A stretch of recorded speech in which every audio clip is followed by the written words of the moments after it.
क्या राम जी ने माता सीता को वनवास दी। दोस्तों ये एक ऐसी घटना है जिसे बता कर लोग अक्सर भगवान राम के बारे में अनाप शनाप बातें करते रहते हैं। इसके साथ ही संभोग वध, माता सीता का धरती में समा जाना, ये कुछ ऐसी घटनाएं हैं जिनको बता कर ये सिद्ध किया जाता है कि श्री राम जितना मर्यादा पुरुषोत्तम हम मानते हैं वास्तव में वे उतना थे नहीं, और हम में से भी बहुत लोग सच्चाई न जानने की वजह से इस बात को स्वीकार भी कर लेते हैं। नमस्कार दोस्तों, स्वागत है आपका आपके अपने चैनल मिथ्यावाद में। दोस्तों भगवान राम से जुड़े सभी सवालों का हम जवाब तलाशेंगे अपने आज की इस वीडियो। दोस्तों अगर इन तमाम घटनाओं को ध्यान से देखेंगे पाएंगे कि ये सारी घटनाएं मूल रामायण से ही बिल्कुल अलग है। रामायण की जो मूल भावना है, श्री राम का जो चरित्र है, और न सिर्फ श्री राम का बल्कि माता सीता, लक्ष्मण जी, इनके भी मूल स्वभाव से ही बिल्कुल अलग है। जैसे कि जरा सोचिए, जो प्रभु राम पूरी रामायण में मर्यादा पुरुषोत्तम है, आदर्श की प्रतिमूर्ति है, अपनी गर्भवती स्त्री को धोखे से ऋषियों का आश्रम देखने के बाद जंगल में भेज देते हैं, और वो भी तब जबकि वो खुद लक्ष्मण से कह रहे हैं। उत्तरकांड के 45वें सर्ग का 10वां श्लोक, अंतरात्मा च मे वेत्ति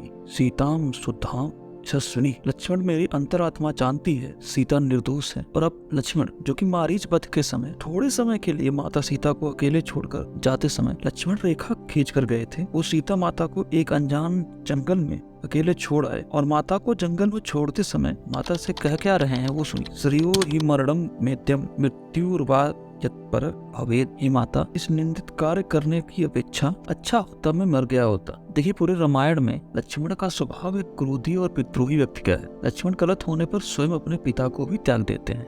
लक्ष्मण स्वयं कहते हैं अयोध्या कांड के 21वें सर्ग के 13वें श्लोक में, गुरुरप्यवलिप्तस्य कार्य अकार्यम जानतः उत्पत्त प्रतिपन्नस्यम न्यायम भवति शासनम। अर्थात यदि गुरु भी बिना सुरेश विचारे अपने अभिमान या बड़प्पन में आकर कुपथ का साथ ले तो उस पर शासन करना उचित है। इस प्रकार के स्वभाव वाले लक्ष्मण में प्रभु राम के उस निंदित कार्य का विरोध नहीं, ये बात थोड़ी अजीब लगती है। और जिन भगवान राम का पूरा जीवन ही छोटी छोटी जातियों के इर्द गिर्द बीता, कभी वो केवट को गले लगाते हैं, कभी सबरी का जूठा बेर खाते हैं, कभी सबरी को नौधा भक्ति की ज्ञान देते हैं, वो राम एक तपस्यारत व्यक्ति संभोग का वध कर देंगे, वो भी सिर्फ इसलिए कि वो शूद्र है। मतलब सोचकर ही समझ में आता है ये सब मूर्खता है।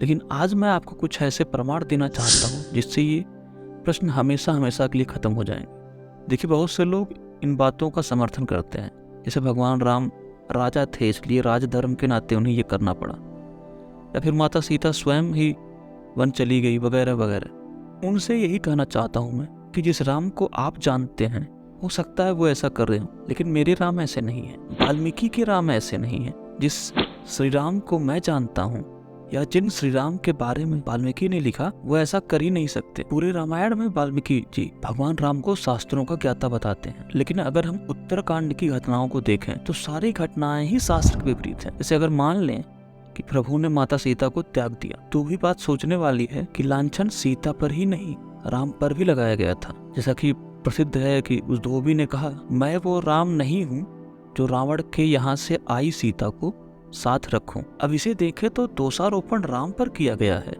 राम ने गलती की सीता को अपने साथ रखकर। वैसे में सजा सिर्फ माता को ही क्यों मिले? और माता सीता सिर्फ श्री राम की पत्नी ही नहीं थी बल्कि उनकी प्रजा भी थी, और जब स्वयं राम प्रभु भी दोषी थे तो उन्हें दंड देने का अधिकार ही नहीं था। और ऐसी स्थिति में क्या होता है कि हर राज्य में एक न्याय सभा होती थी, या राज्य के गुरु होते थे, उनकी एक सभा होती थी। तो अगर राजा स्वयं ही दोषी माना जाए तो वो ही दंड देने के अधिकारी थे, जो न्याय सभा के लोग थे। तो ऐसी स्थिति में जब स्वयं प्रभु श्री राम पे और माता सीता पे लांछन लगाया गया था तो प्रभु तो दंड देने के अधिकारी ही नहीं थे, कार्य ही शास्त्र विरुद्ध है। और एक पति होने के नाते भी माता सीता की गर्भावस्था में देखभाल करना प्रभु राम का कर्तव्य था। ऐसी स्थिति में सीता का त्याग शास्त्र विरुद्ध था, क्योंकि स्वयं लक्ष्मण से प्रभु श्री राम कह रहे हैं, चंद्रादित्यो च संसेते सूराणाम सन्निधौ पुरा ऋषीणाम चैव सर्वेषां मा पापम जनकात्मजाम एवं शुद्ध समाचार देव गंधर्व सन्निधौ लंका द्वीप महेंद्रेण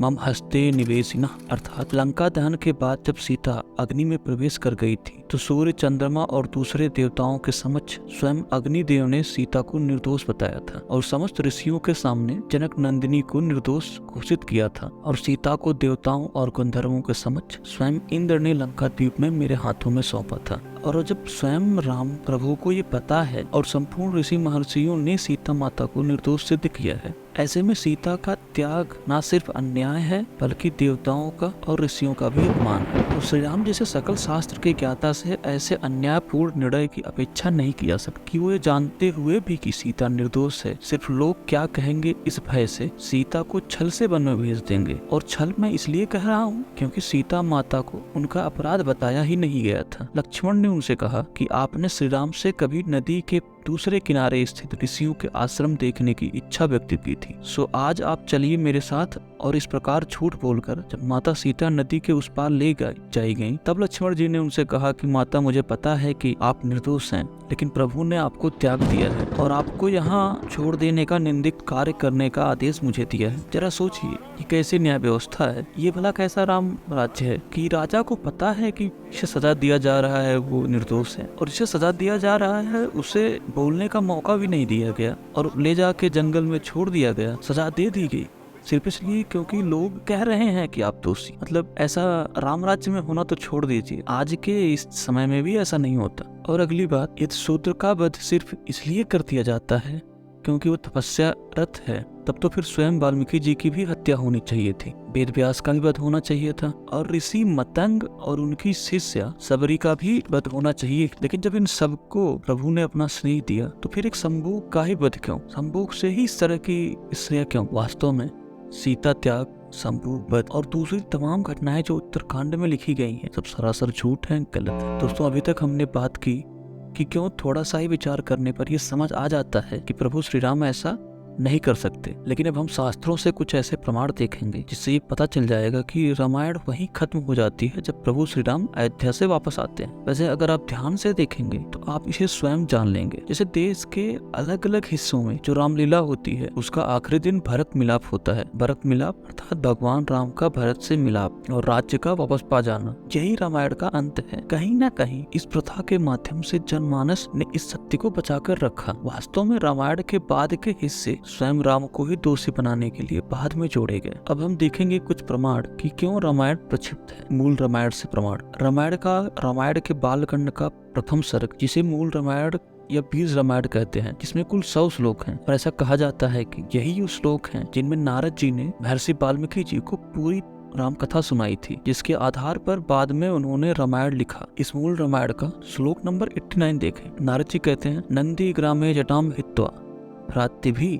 सहितो अनघ राम सीताम अनुप्राप्य राज्यम पुनराप्तवान। निष्पाप राम जी ने नंदीग्राम में अपनी जटा कटाकर सीता को पाने के अनंतर पुनः अपना राज्य प्राप्त किया। ये श्लोक नंबर 89। इसके बाद के श्लोकों में राम राज्य का बखान है और फलश्रुति है। इस तरह मूल रामायण में, जो कि एक संक्षिप्त रामायण है जिसे बीज रामायण भी कहते हैं, इसमें नारद जी ने युद्ध कांड तक की ही घटनाओं का वर्णन किया है और युद्ध कांड के बाद फलश्रुति लिख दी है। अब बाल कांड के चौथे सर्ग का दूसरा श्लोक देखिए। चतुर्विंशति सहस्राणि श्लोका नाम उक्तवान ऋषि तथा सर्ग शतान पंच खड कांडानि तथोत्तरम। 24,000 श्लोक, 500 सर्ग और 6 कांड, इनमें महर्षि वाल्मीकि ने रामायण को लिखा। लेकिन आजकल जितनी भी रामायण है सब में 500 की जगह पे 658 सर्ग हैं, कुछ में कम ज्यादा भी हैं, ज्यादातर में 658 सर्ग, 6 की जगह 7 कांड और 24,000 की जगह 25,000 श्लोक है। ये बढ़ी हुई संख्या ये दर्शाती है कि रामायण के अंतिम कांड बाद में जोड़ा गया और संपूर्ण जो अनाप शनाप लिखा हुआ है ये उत्तर कांड में ही लिखा हुआ है, युद्ध कांड में फलश्रुति। दोस्तों, किसी भी धर्म ग्रंथ के अंत में उसके पढ़ने का जो फल मिलता है उसके बारे में लिखा रहता है, जिसे हम फलश्रुति कहते हैं। फलश्रुति अर्थात पढ़ने या सुनने का फल। और रामायण की फलश्रुति जो है वो युद्ध कांड में लिखी गई है। कुछ श्लोक देखें रामायण के युद्ध कांड का। रामायण के युद्ध कांड का 128वां सर्ग का श्लोक नंबर 106। 10 वर्ष सहस्राणि 10 वर्ष शतानि च भ्रातृभिः सहितः श्री राम रामो राज्यम अकार्यत। भगवान राम ने भाइयों सहित 11,000 वर्ष राम राज्य किया। यहाँ अकार्यत शब्द का प्रयोग हुआ है जो कथा की समाप्ति का द्योतक है। अब आगे के श्लोक में वाल्मीकि जी कहते हैं, धम्यम यशस्यम आयुष्यम राज्ञाम च विजयावहम आदि काव्यम इदम चार्ल्स पुरा वाल्मीकिवा कृतम। सर्ग 128 का श्लोक नंबर 107। अब इसी सर्ग का अगला श्लोक देखें, श्लोक नंबर 111। श्रुत्वाम रामायणम इदम दीर्घम आयुश्च विन्दति श्रुणेति य इदम काव्यमार्ष वाल्मीकिना कृतम। अब इसी सर्ग का सर्ग नंबर 128 का श्लोक नंबर 116 देखें। पूज्यं च पठें मम इतिहासम पुरातनम। फलश्रुति में श्रुणोति य इदं काव्य वाल्मीकिना कृतम। इससे स्पष्ट है कि वाल्मीकिना कृतम अर्थात वाल्मीकि की लिखी हुई या कृत रामायण यही समाप्त हो जाती है। अब इसी सर्ग का सर्ग नंबर 128 का अगला श्लोक देखें, 119 नंबर श्लोक, जिसमें वाल्मीकि जी लिखते हैं रामायणम इदं कृत्सन् शृण्वन्तः पठतः सदा प्रियते सततम राम स ही विष्णु सनातन। यह श्लोक को अगर आप ध्यान से देखेंगे तो इस श्लोक में रामायणम इदम से स्पष्ट है कि यही तक रामायण की संपूर्ण कथा है। अब जबकि युद्धकांड में ही रामायण की समाप्ति हो गई तो सोचने वाली बात है कि उत्तराखंड आया कहाँ से। और इसके अलावा रामायण का रेफरेंस अलग अलग दूसरे धर्म ग्रंथों में मिलता है, जैसे कि